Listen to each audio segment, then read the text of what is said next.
Reprenons notre modèle à 3 couches.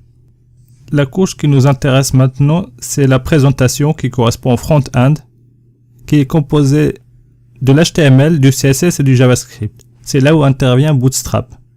Tout d'abord, nous allons nous intéresser à l'HTML.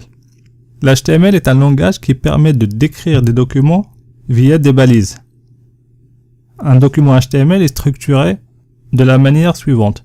Tout d'abord, il y a le doctype qui indique dans quelle version d'HTML le document a été écrit. Ensuite, il y a une balise HTML, c'est la balise principale qui englobe tout le contenu du document. Il faut savoir que toute balise ouvrante doit être fermée.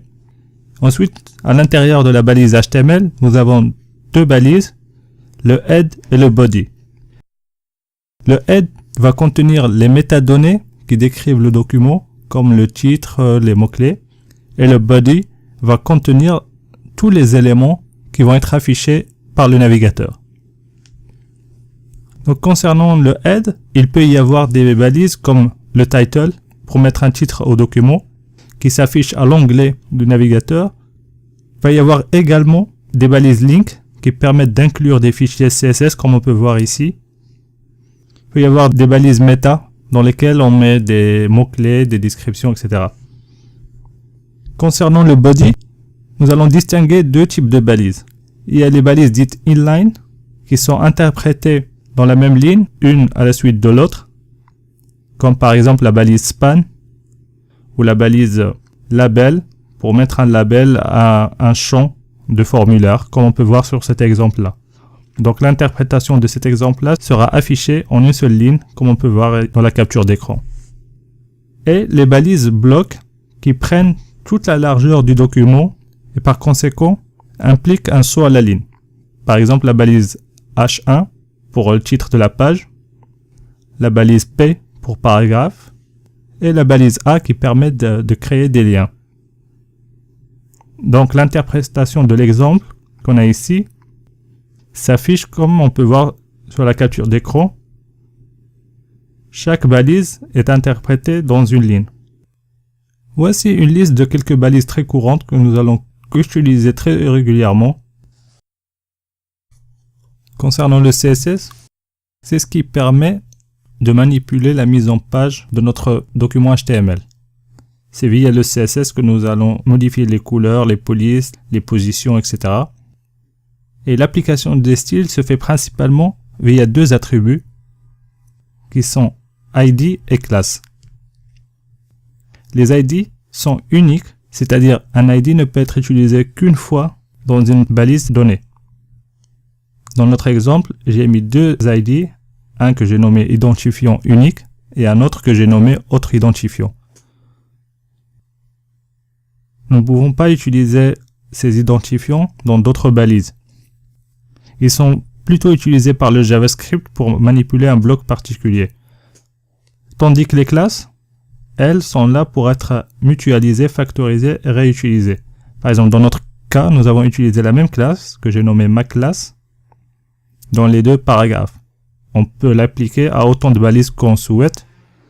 Ainsi, nous avons une déclaration unique du style qui peut être réutilisée plusieurs fois. Par exemple, dans cet exemple-là, j'ai donné une largeur width de 200 pixels, une hauteur de 300 pixels qui sera appliquée aux deux blocs. Si je voulais l'appliquer à d'autres blocs, si je rajoutais de nouveaux paragraphes, il me suffirait de leur donner cette classe-là. Ils auront automatiquement cette hauteur, cette largeur-là. Tandis que l'identifiant unique, l'ID que j'ai créé ici, avec margin top de 20 pixels, n'est appliqué qu'au paragraphe avec cet ID-là. Et je ne pourrais pas réutiliser cet ID-là. Et c'est via ce mécanisme-là que Bootstrap nous offre plusieurs fonctionnalités que nous allons manipuler principalement via des classes. Alors, Bootstrap, c'est quoi? C'est un framework front-end open source qui a été fait à la base par Twitter, qui facilite la mise en page en nous offrant à la fois des classes sémantiques et des composants d'interface prêts à l'emploi via des classes, et qui nous offre aussi la possibilité d'avoir un design responsive, c'est-à-dire qu'il s'adapte à la taille de l'écran dans lequel est affiché notre site. Et ceci est possible via le système de grid. Le système de grid, en fait, c'est un découpage de l'écran en 12 colonnes. Au lieu de positionner nos balises, nos paragraphes, etc. via des pixels, nous allons utiliser des classes qui permettent en fait d'utiliser une portion de l'écran basée sur ces découpages en 12 colonnes. Par exemple, si on veut un bloc qui occupe toute la largeur de l'écran, nous allons utiliser la classe col-md-12 pour lui dire tu occupes les 12 colonnes de l'écran. Si on voulait par exemple découper notre mise en page en deux blocs de largeur identiques, on utiliserait deux blocs avec les classes col-md-6. Donc là, par exemple, on peut avoir plusieurs combinaisons. Par exemple, avoir un bloc principal de largeur de 8, c'est-à-dire il va occuper 8 colonnes, avec une sidebar qui occuperait 4 colonnes, comme on voit ici dans l'exemple. On peut également faire des sauts de colonnes, c'est-à-dire ne pas les utiliser pour mettre du contenu, mais plutôt laisser un espace via la classe col-md-offset. Dans l'exemple que j'ai mis ci-dessous, nous avons col-md-offset 4, c'est-à-dire il va sauter de 4 colonnes avant de commencer le positionnement des autres blocs. Et là, j'en ai mis deux blocs de 2 et un bloc de 4. Donc ce mécanisme-là nous facilite énormément la mise en page, car nous n'avons pas à calculer nous-mêmes les pixels nécessaires à nos blocs pour qu'ils soient bien positionnés.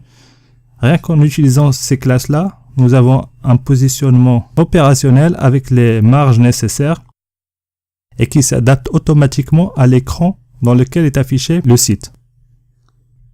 Concernant les classes sémantiques, Bootstrap nous en offre énormément.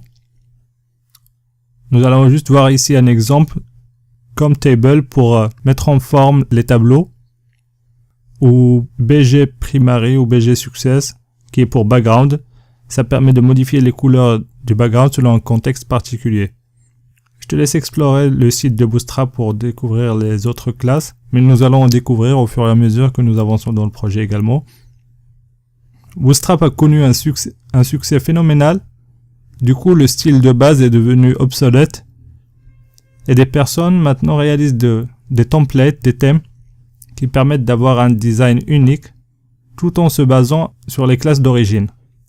Donc dans notre projet, nous allons utiliser un thème que nous allons voir tout de suite sur le site Bootswatch, difficile à prononcer.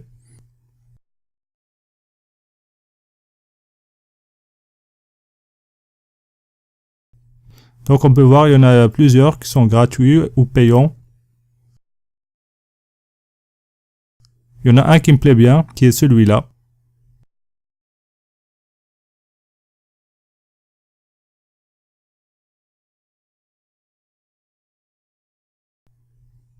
Donc ici j'ai le CSS correspondant que je vais récupérer, je vais intégrer dans mon projet.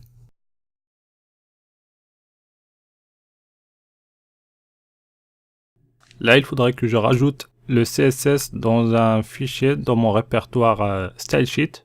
Donc je crée un nouveau fichier dans lequel je colle le CSS que j'ai copié et je vais le nommer bootstrap-custom.css.scss. Ensuite, il faut que je dise à l'application qu'il faut utiliser ce fichier de Bootstrap. Du coup, je vais l'indiquer dans application.css.scss. Je vais remplacer l'import de Bootstrap par Bootstrap Custom. Et là, je vais aller recharger la page et vérifier si tout fonctionne correctement. Et voilà, j'ai le nouveau style qui apparaît. Pour l'instant, j'ai ces deux liens qui ne sont pas opérationnels. Je vais faire en sorte que au moins ces deux boutons Home et About pointent sur les bonnes pages. Donc pour cela, je vais modifier les liens que j'avais dans la navbar. Il y a deux manières de faire. On peut juste mettre les URL dans les href, ou bien utiliser un tag Ruby qui est plus pratique, qui permet de générer automatiquement les liens avec la bonne URL. Donc on va plutôt opter pour cette deuxième solution. Donc j'ouvre un tag pour écrire du code Ruby, à savoir %égal. et je fais link to page about path. Donc cette méthode-là va générer automatiquement le lien correspondant. Je retourne à ma page. Ah, j'ai oublié de lui donner un nom. Je vais lui donner le nom about.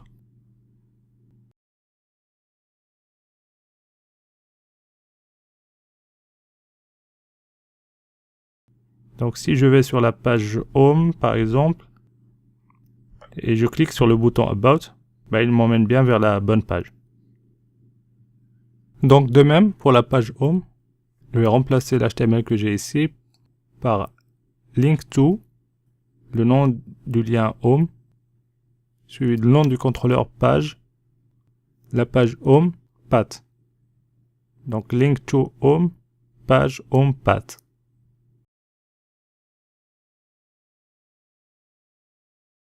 Je recharge la page, je fais home, about. Super, ça marche. Tu me diras comment faire pour connaître les routes qui sont générées automatiquement, qu'on peut utiliser notamment dans les liens qu'on veut créer. Bah, tout d'abord, il y a la documentation officielle qui explique très bien le mécanisme de routine que personnellement je regarde régulièrement et je t'encourage vivement à y jeter un coup d'œil. Il y a également une commande qui liste tous les routes disponibles dans l'application qui est rec routes. Donc là, si je tape cette commande-là dans le terminal, j'ai la liste des routes disponibles que je peux utiliser de cette manière-là pour générer des liens. Dans notre cas, nous avons deux routes, page home et page about.